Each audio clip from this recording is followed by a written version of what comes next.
Muy buenos días a todos nuestros oyentes. Hoy un nuevo episodio de el noticiero jurídico Micaela News, auspiciado gracias al estudio jurídico Micaela y Asociados.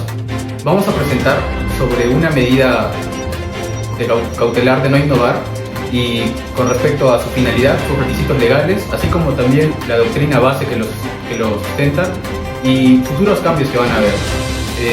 Ahora, adelante, por favor, Claudia. Muchas gracias, Fernando. En primer lugar, para hablar de medidas cautelares de innovar, tenemos que precisar qué son las medidas cautelares. En un principio, las medidas cautelares, de acuerdo al artículo 608 del Código Procesal Civil, son medidas provisionales que lo que hacen es tener vigencia hasta la conclusión del proceso principal. Estas se presentan mediante solicitudes ya sea dentro o fuera del proceso. Con fuera me refiero a que antes de que inicie este proceso. Y lo que hacen es garantizar la eficacia de la posterior decisión final que ya tome el juzgado respecto a la protección principal, ¿no? Ahora, hablando de medidas cautelares de no innovar, tenemos que, según el artículo 687 del Código Procesal Civil, estas medidas de no innovar lo que hacen son mantener estados y evitar posibles cambios que se puedan dar en una situación de hecho o de derecho que puedan perjudicar, por así decirlo, muchas veces irreparablemente, la posible decisión que se tome al final sobre la protección principal. Como dije anteriormente, lo que hacen es ayudar a la eficacia de esta sentencia y estas medidas lo que hacen es preservar, conservar y además son excepcionales. Ahora le doy el pase a mi compañero Fernando para que nos siga hablando de las medidas cautelares de no innovar. Muchas gracias, Claudia. Hablando del sustento jurídico, este se encuentra en el artículo 687 y regula expresamente la medida de no innovar, indicando que procede solo ante una inminencia de perjuicio irreparable y cuando no exista otra medida igual de idónea. Con la prohibición de no innovar, lo que se busca es mantener el status quo, evitando que su variación produzca algún tipo de daño. Por ejemplo, hablando de casos en concreto, cuando alguna zona que está en litigio es colindante para que ésta no sufra un daño, para evitar deteriorar algún inmueble que está en materia de reivindicación por parte del ocupante. Esta medida ahora solo procede cuando cumple unos requisitos específicos, los cuales los va a decir a continuación mi compañera Claudia. Muchas gracias, Fernando. Para empezar, respecto a los requisitos, en primer lugar tenemos que, según el artículo 608 del Código Procesal Civil, la competencia jurisdiccional de estas medidas de no innovar y medidas cautelares en general es el mismo juez el cual va a ver la protección principal, ya sea que el proceso haya iniciado o no. Se tiene que tramitar ante este mismo juez. Seguidamente, en base tenemos que esta solicitud de medida cautelar tiene que estar de acuerdo a los artículos 424, 425, 426 y 427 del Código Procesal Civil. Además de que estas medidas cautelares tienen que tener verosimilitud, peligro en la demora o periculum in mora, adecuación de la medida cautelar y por último se tiene que ofrecer una contracautela en esta solicitud de medida cautelar a no innovar. Por último, estas tienen que estar suficientemente motivadas y de caso contrario, que no se cumplan con todos estos requisitos anteriormente mencionados, existe el riesgo de que la solicitud de medida cautelar se declare inadmisible o posteriormente se pueda rechazar. Le daré la palabra a mi compañero Yul, el cual se encuentra en las afueras del estudio.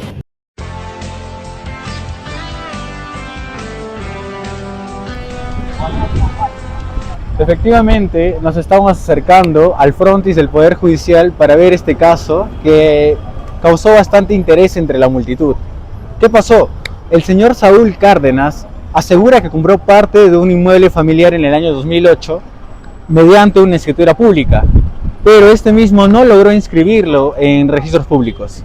Y aquí viene el conflicto. Años después, su hermano Mibael comenzó a vender el inmueble a terceros en los años 2014, 2016 y 2020, como si el inmueble fuera de su propiedad. O sea, que lo vendió 3 veces y ni siquiera estaba inscrita la compra original del demandante. Exactamente, compañeros. Por eso, el señor Saulo Cárdenas pidió al juez una medida cautelar de no innovar. ¿Qué quiere decir? Que congelen los bienes inmuebles de registros públicos hasta que se declare el juicio de nulidad de estas ventas. Pero el juez no le dio la razón. Primero le dijo, su pedido está incompleto, tiene el plazo establecido por el Código Civil para subsanar. Después le pidió indicar la casilla física, presentar la contracautela y aclarar cuál es la pretensión principal. ¿Y se subsanó todo eso? Sí, de hecho, se presentó una camioneta Nissan valorizada en 40.000 soles como garantía y dijo consecuentemente que se demandaría por nulidad de actos jurídicos. Entonces, ¿por qué se lo rechazaron? Disculpe, doctora, entonces, ¿nos podría explicar qué falló en este pedido de medida cautelar? Sí, claro. Se dio por dos razones principales. Primero, el demandante no dijo claramente qué actos jurídicos se pudiera anular, tanto la del 2014, la del 2020 o la del 2016. O todas, no se especificó en sí cuál. No dijo a quién les afectaría la medida. No basta decir que nadie venda, sino ya que hay un tercer comprador, el juez necesita saber si ellos también van a ser afectados o no. ¿Qué quiere decir? Lo cual es muy importante, que no se explica si va a afectar al hermano o va a afectar a un tercer comprador. Tanto por el artículo 611 del Código Procesal Civil nos dice que la medida cautelar solo afecta a quienes estén relacionados con la verdad material que se dé para que se pueda ver si se afecta a terceros o no. Y tanto ello que tiene que ser comunicado ante el juez. Entonces, no estaba mal el pedido cautelar, sino que estaba incompleto. Exacto, el juez no te dice no tienes razón, sino lo que dice es que el pedido no está preciso ni técnicamente claro. Incluso el demandante cumplió con la garantía, pero no dio el alcance jurídico totalmente para que pueda determinarlo el juez. Entonces, doctora, para que el juez conceda una medida cautelar de esta naturaleza, ¿qué se debe de presentar? Claro, tenemos que hacernos unas 3 preguntas que son esenciales, tanto que ¿qué es lo que quiero suspender? ¿Cuál va a ser la pretensión de mi demanda? ¿Y contra quiénes? Si no tenemos estos requisitos que están tipificados en los requisitos en el Código Procesal Civil, no vamos a poder tener un hallazgo que el que quiera nuestro demandante o el demandado. Muchas gracias por su tiempo, doctora. Gracias Agradecemos a ti. su entrevista. Desde la Corte de Justicia de Arequipa informó Sebastián. Informó Yul. Volvemos contigo, Claudia.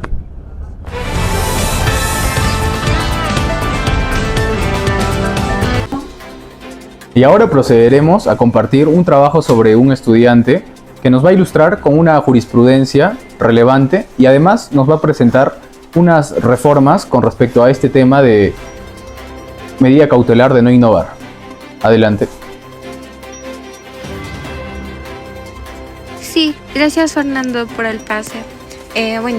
Primero hablaré sobre la jurisprudencia del expediente 1867 del 2009, en el cual nos dice que la Cuarta Sala Civil de Lima resolvió que la medida cautelar de no innovar no puede otorgarse automáticamente, sino solo tras evaluar su idoneidad, necesidad y proporcionalidad, conforme al artículo 601 del Código Procesal Civil.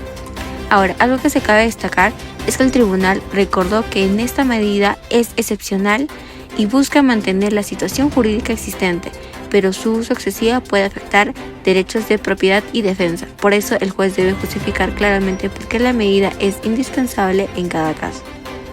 También quiero resaltar en mi infografía que tengo una propuesta de una futura reforma procesal que establezca tanto reglas más claras sobre la anotación registral de medidas cautelares, plazos máximos y criterios uniformes para exigir la contracautela y procedimientos rápidos de comprobación cuando se busque proteger derechos reales frente a posibles actos registrales.